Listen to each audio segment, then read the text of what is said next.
Hey Staten Island, this is HealthWish, a conversation about the state of healthcare in the fabulous 5th borough.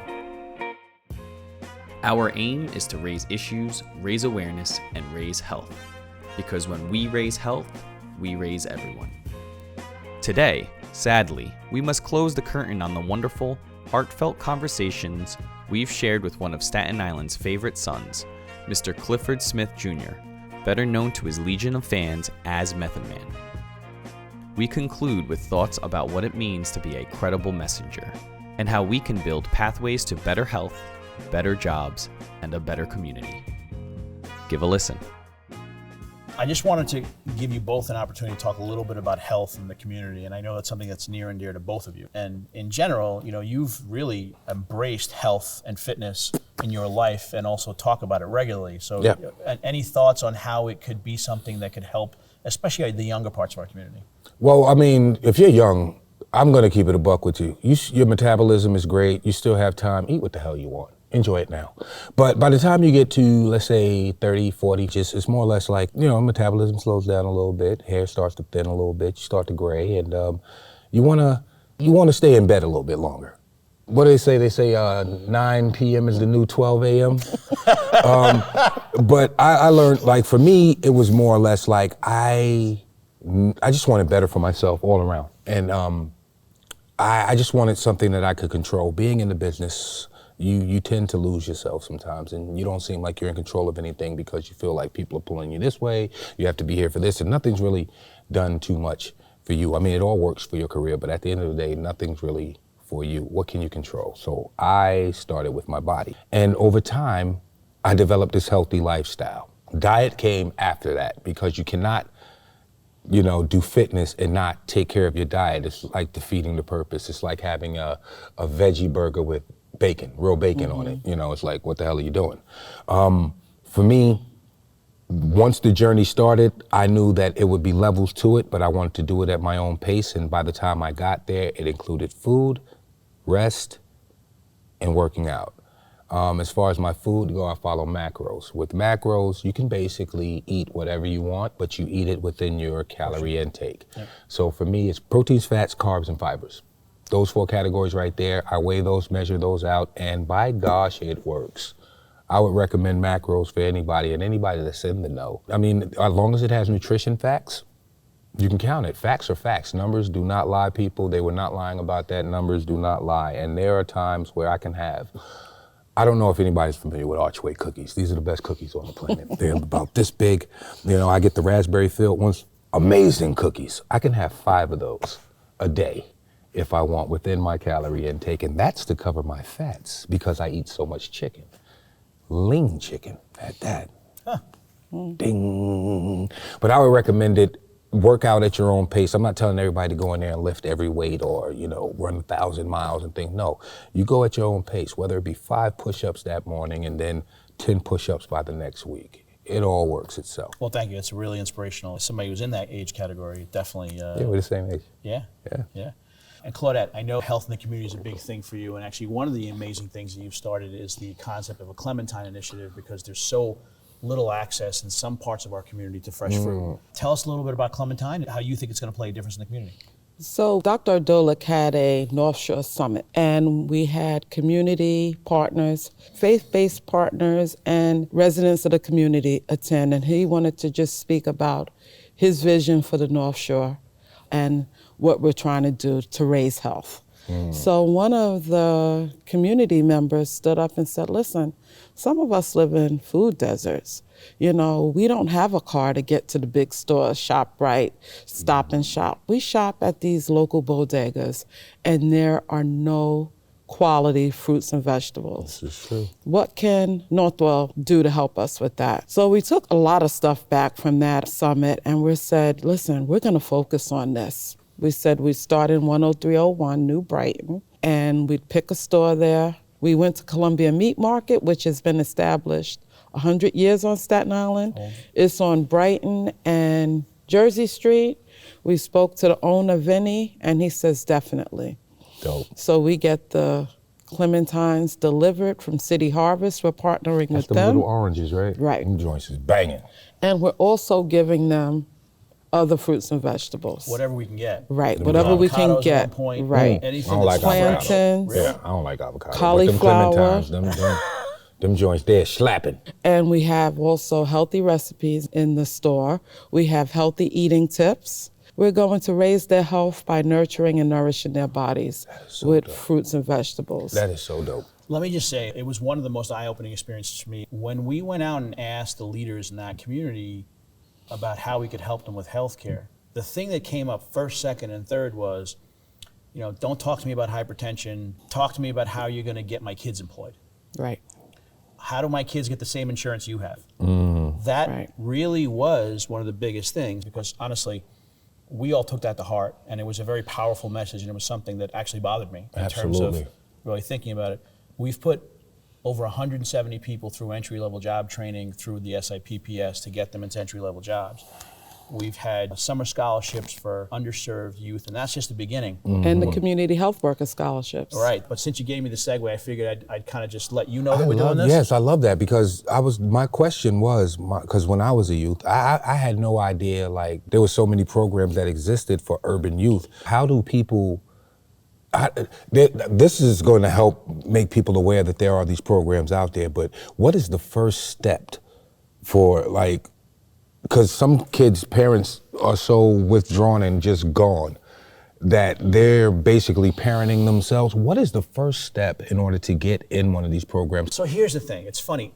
It's just a lack of information, a lack of knowledge. So if I said to parents on Staten Island, and to kids on Staten Island, listen, you don't know what you want to do. You can go get this technical certificate, and in about a year to 18 months, maybe 2 years, you're pretty much guaranteed you're going to get a job making a solid living, and all you got to do is go get this certificate, and I'm going to place you in this. Oh, and by the way, you're going to help human beings.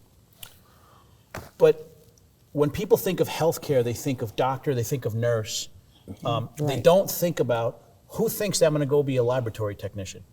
Yeah. But if you go do that and then you go become a cytologist, you're talking about certificate degrees.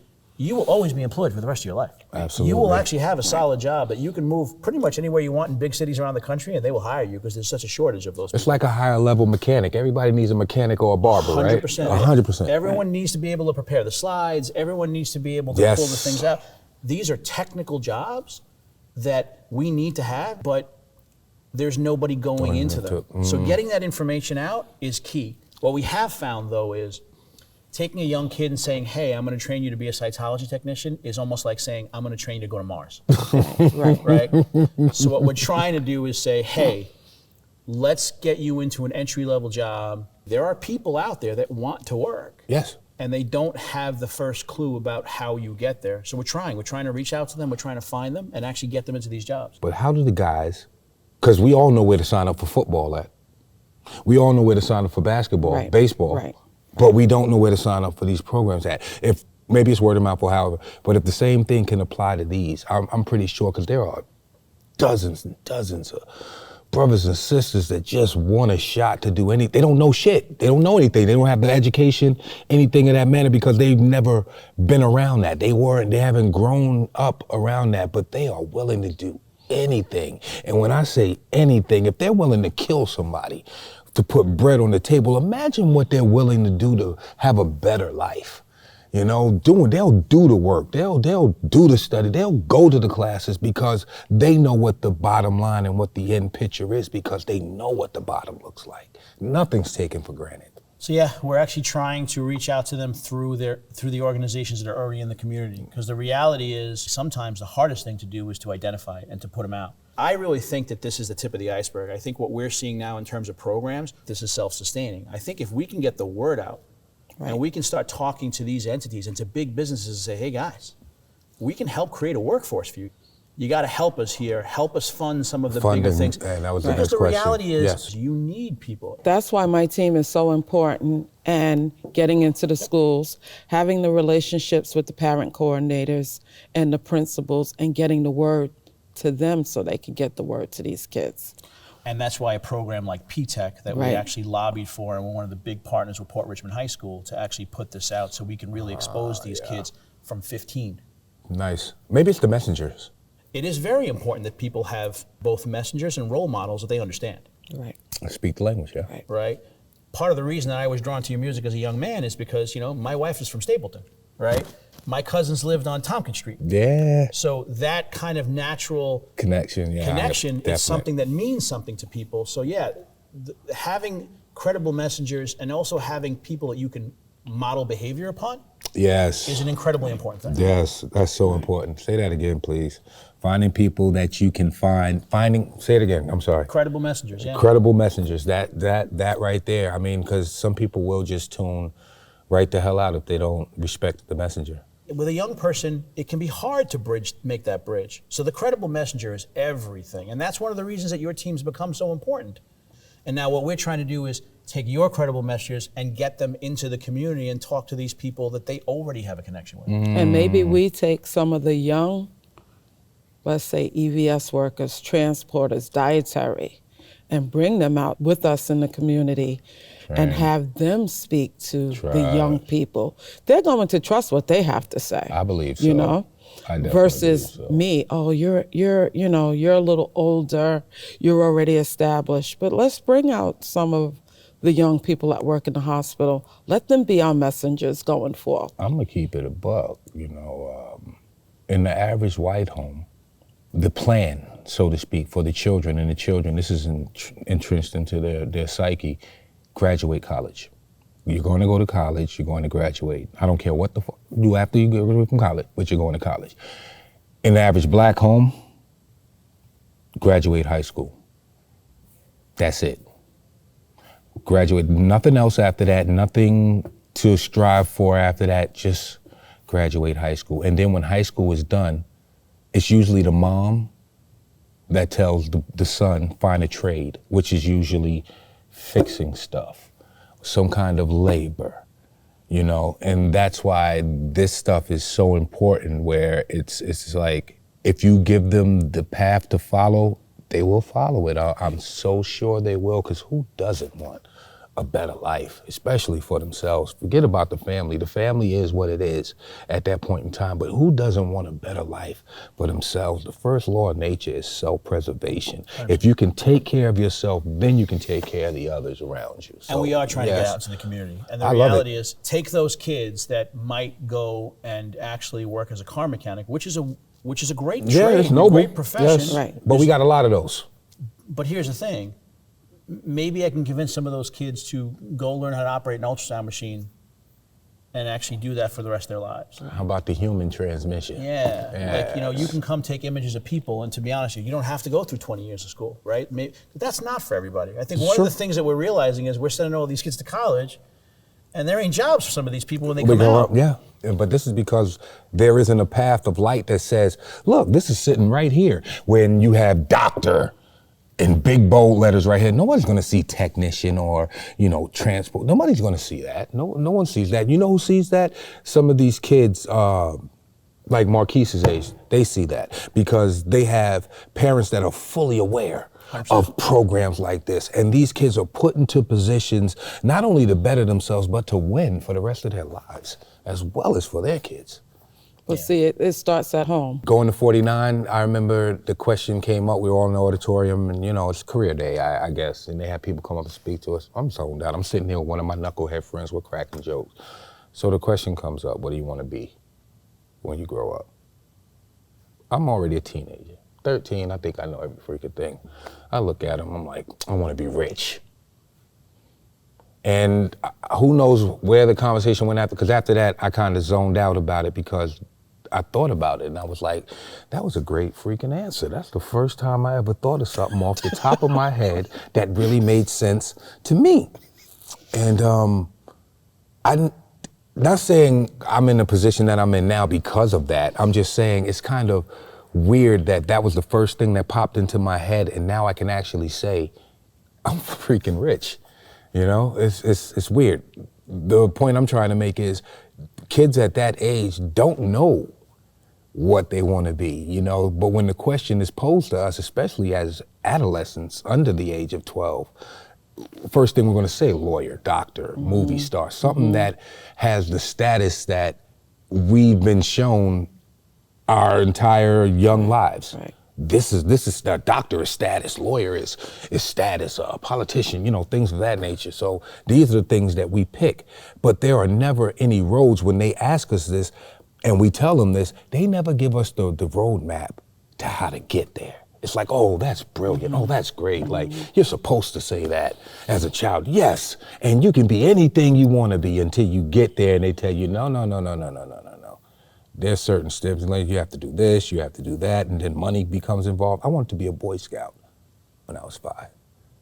I went for 3 weeks straight for the whole training thing and everything. My dad even gave me $2 for the book. And he had to scramble for that $2. $2 had the book, everything. And I'm reading this book, learning stuff and all that. When it came time to get those uniforms, right? And I was guessing I was one of the favorite because we went on field trips and all that. When it came time to get those uniforms, don't you know I could not come back because I didn't have a uniform, which cost money, by the way. Right. They would not let me come back because I didn't have a uniform. Heartbroken. Yeah, just to kind of feed into one thing and just kind of connecting to, especially, go chase that dream. Go do it. But is there any opportunity for you to maybe have a backup plan? Right. Yeah. And the reason I say that to people sometimes is there are a lot of people who are incredibly talented that it just doesn't happen. There's a lot of athletes that tear apart their knee at the wrong time in their career and then it ends and they've done nothing wrong and they could have made it. Because it's a lottery, that's why. Can you go figure out how to maybe set yourself up where if you're one of the unlucky ones and you did nothing wrong and you did everything right but it just didn't work out, I don't know, having an insurance policy where you can come back home and make, a real living and support a real family, there's nothing wrong with that. And it doesn't even have to be full college necessarily. This is true. Right. So that's one thing I'd love to get out there, and it's one of the things that I think that you're a credible messenger on, and say, go for your dream. Go for it 100%. But maybe, I don't know, go get that ultrasound certificate. Right. Go, go become a lab tech just in case. This is true. Your foot falls off. You got something you could do. But in my line of work, it's more or less like, keep writing. You never know, you can get a hit, or keep trying, you never know. But in these professional realms, you have to study, and where the disconnect comes is when it's like, how do I get there?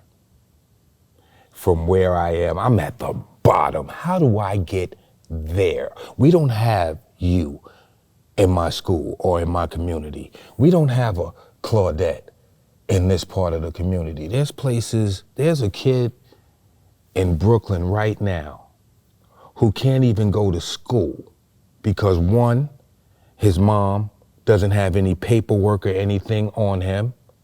2, he's probably never gotten his shots because his family, maybe they're dope fiends or just, not a good place to be. It could be a foster kid. But there's a kid right now that is super duper smart, but doesn't have a chance because he's in a place where we cannot see him. Right.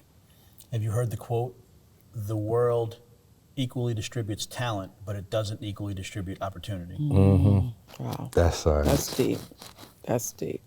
And I think that's an incredibly powerful quote. It's not my quote. I've heard it multiple times. It fits perfect. Wow. But it really kind of sums up, I think, what you're talking about. It definitely does. This conversation is amazing, and I think we could probably talk for more hours. Probably. But I did want to ask you one last question before I had to sadly say goodbye. Yes. This place, I'm always amazed when I walk in here that this place is in Staten Island, and that so many people who grew up on Staten Island didn't even know it existed.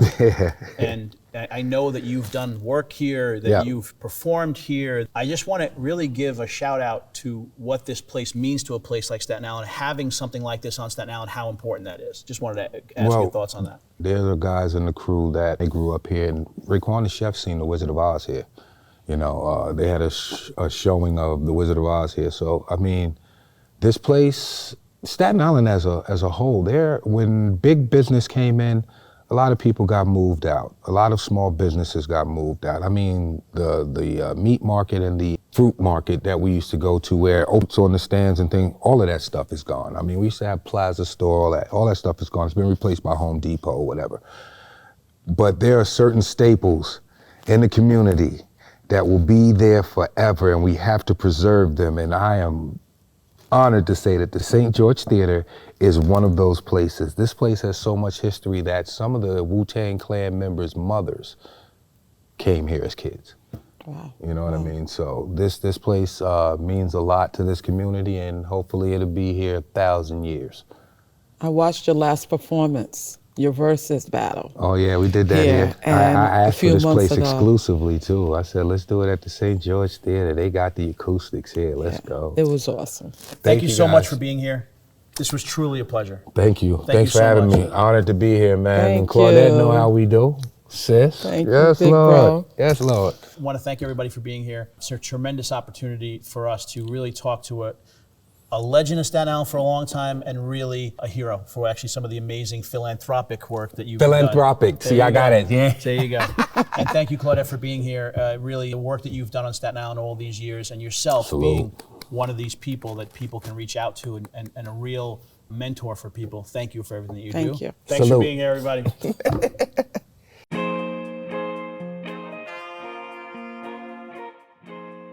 HealthWish wishes to thank our very special guests, Clifford Method Man Smith Jr. and Administrative Director of Community Health, Claudette Hill. Thanks for watching HealthWish. We hope to see you again soon.